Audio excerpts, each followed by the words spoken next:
Hi friends, நான் உங்களை எங்கள் ஃபேமிலிக்கு க்ளோஸ் ஆன பல வருஷமாக நாங்கள் வழிபட்டு வரோம் செங்கரை காட்டு செல்லியம்மன் கோவிலுக்கு தாங்க கூட்டிகிட்டு போக போகிறேன். வாங்க பார்க்கலாம். இந்த கோவிலோட எனக்கு ஒரு பர்சனல் கனெக்ஷனே இருக்குதுன்னு சொல்லலாங்க. பிகாஸ் நான் பிறக்கணுன்னு எங்கள் அம்மா இந்த கோவிலுக்கு வந்து வேண்டுதலை வச்சு வழிபட்டதால் தான் நான் பிறந்தேனோ, அதனால தான் எனக்கு செல்வினும் பேர் வச்சதாக எங்கள் அம்மா சொல்லியிருக்காங்கங்க. ஸோ இந்த டெம்பிள் எனக்கு பிறந்த வீடு மாதிரி. ஸோ அந்த நினைவுகளோட நான் இந்த டெம்பிள் விளாக பண்ணுறேன். வாங்க இந்த கோவிலை பற்றி நம்ம மேலும் தெரிஞ்சுக்கலாம். இந்த கோவில் பெரியபாளையம் அருகே இருக்கும் செங்கரை என்ற ஊரில் தாங்க காட்டு செல்லியம்மன் இருக்காங்க. வாங்க பார்க்கலாம். ஃபர்ஸ்ட் நம்ம என்டர் ஆனதுமே நவகிரகா டெம்பிள் இருக்குது. இது ரீசெண்டாக தாங்க கட்டியிருக்காங்க. பக்கத்தில் ஒரு சிறிய விநாயகர் கோயிலும் இருக்குது. வாங்க விநாயகர் தரிசனத்தோடு நம்ம உள்ளே போகலாம். இதுக்கு பக்கத்தில் ஒரு பெரிய குளம் இருக்குங்க. பல வருஷங்களாக இந்த குளத்து தண்ணீரை தாங்க இங்கே பொங்கல் வைப்பதற்கும் ஆடு வெட்டி சமைப்பதற்கும் யூஸ் பண்ணுறாங்க.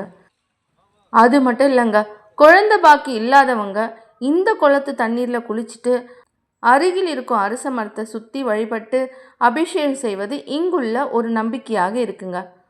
ஸோ குழந்தை வரம் கிடைக்கும் என்று பலரும் நம்பிக்கையோடு வந்து வழிபடுறாங்க. லாஸ்ட் இயர் இங்கே ஒரு துரதிருஷ்டமான விபத்து நடந்ததால் பாதுகாப்பு காரணமாக தாங்க குளக்கரையை தற்போது கேட்டு போட்டு மூடியிருக்காங்க.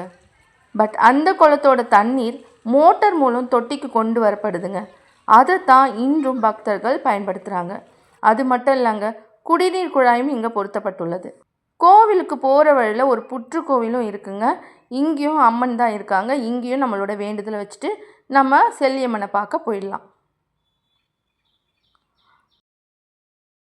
ஃபைனலாக நாம் போகிறது செங்கரை காட்டு செல்லியம்மன் கோயில் தாங்க. இந்த கோவிலோட ஸ்பெஷல் என்னன்னு தெரியுமா? இங்கே பெரிய பில்டிங்கோ கான்கிரீட் கோபுரங்களோ எதுவும் இல்லைங்க. முழுவதும் இயற்கை சூழ்ந்த இடம்.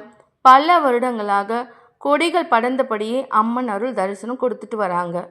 நான் சின்ன வயதுலேருந்தே இந்த கோவில் இப்படி தாங்க இருக்குது. இந்த புனித ஸ்தலத்தில் குழந்தை வர வேண்டியும் குடும்ப நலன் வேண்டியும் ஏராளமான பக்தர்கள் அம்மனை தரிசிக்க வராங்க. இந்த கோவில் எனக்கு ஒரு கோவில் மட்டும் இல்லைங்க, எங்கள் ஃபேமிலியோட நம்பிக்கையும் நினைவுகளும் உணர்வுகளும் கலந்த ஒரு புனிதமான இடம்னே சொல்லலாம். இயற்கையின் மடியில் அமர்ந்து அருள் பாலிக்கும் காட்டு செல்லியம்மன் தரிசனம் மனதிற்கு அமைதியும் நம்பிக்கையும் தருதுன்னு இங்கே வர பக்தர்கள்லாம் சொல்கிறாங்க.